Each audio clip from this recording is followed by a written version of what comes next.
welcome to my kitchen and the second segment of Cooking for Nicole. Today we're going to be making chicken and dumplings, and we're going to start by preparing the chicken by giving it a little bath.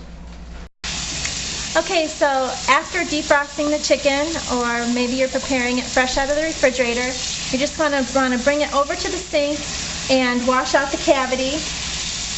And you're going to want to remove any of the goodies left over from the butchering process, all the fat globs, and you're going to want to make sure you check for stray feathers. Okay, once you have your bird prepared and he's all washed and you've checked him over to make sure all the yucky stuff is taken off of him, you're going to go ahead and put him in a big pot on the stove that already is full of water.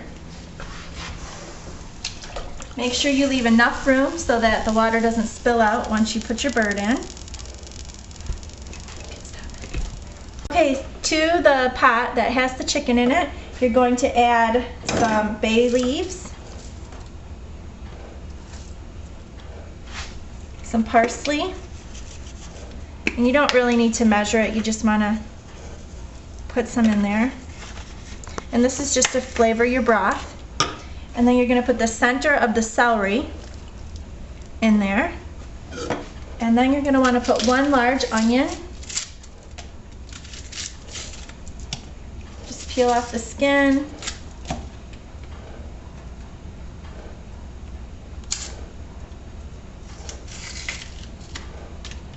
Give it a rinse.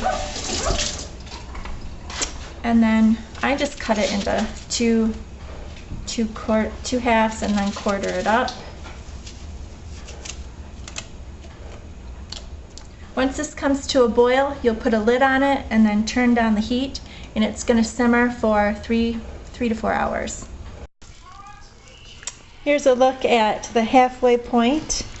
Your chicken's risen to the top and the skin is starting to separate from the meat, and it's starting to smell very good in the kitchen.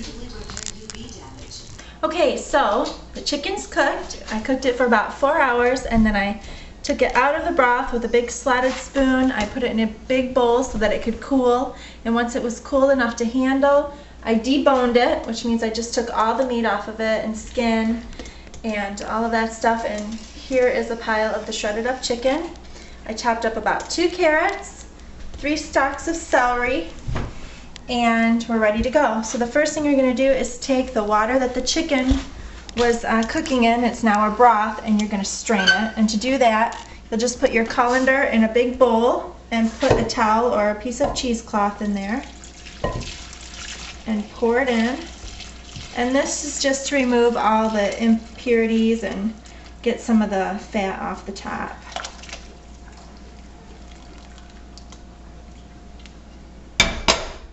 And then I like to just give the pan a quick rinse.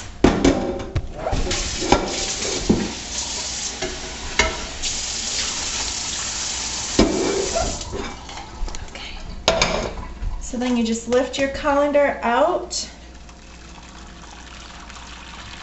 and now you have a nice clean broth,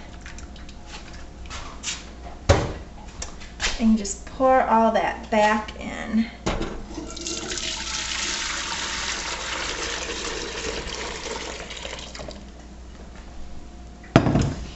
And now you can turn your heat back on and go ahead and add all your vegetables.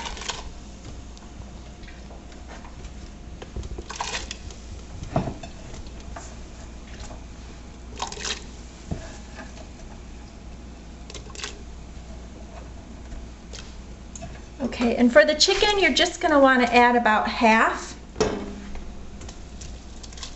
of the shredded chicken.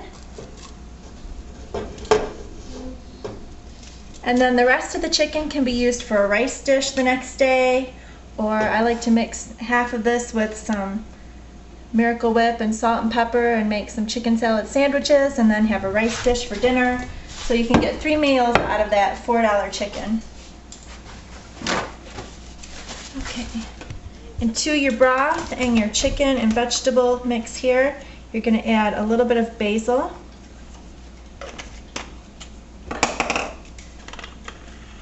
and some parsley,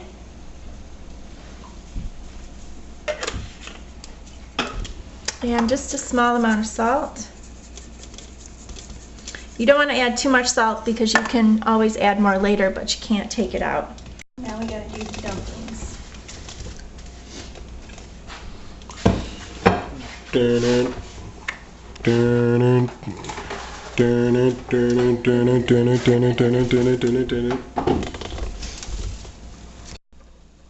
Okay, so you're gonna go ahead and bring your broth to a rolling boil and add pepper to taste. I like a lot of pepper in mine.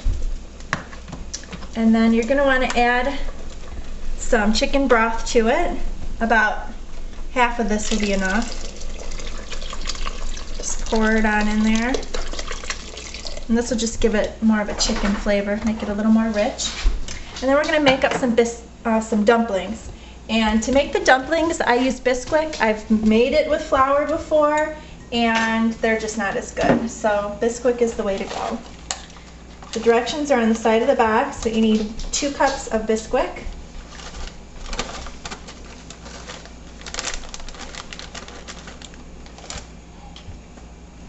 And 2/3 cup milk.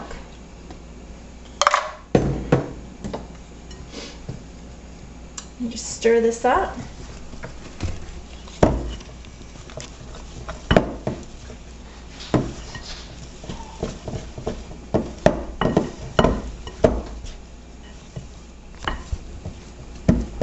And even though it doesn't look like that much, the dough puffs up when it's cooking, so that is plenty enough for 4 people to eat.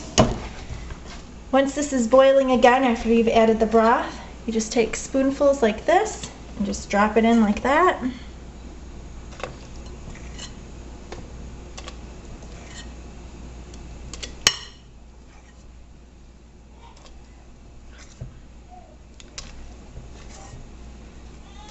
You can see them starting to puff up already and rise to the top. And these are going to cook 10 minutes uncovered and 10 minutes covered.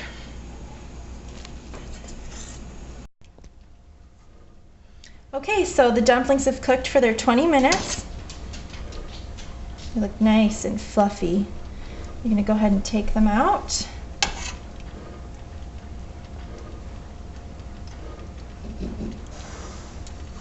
Have to fish around in there and make sure you get them all out of there. Where did they all go, honey? Where are all the dumplings?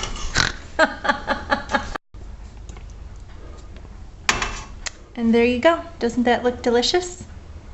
So go cook something different today.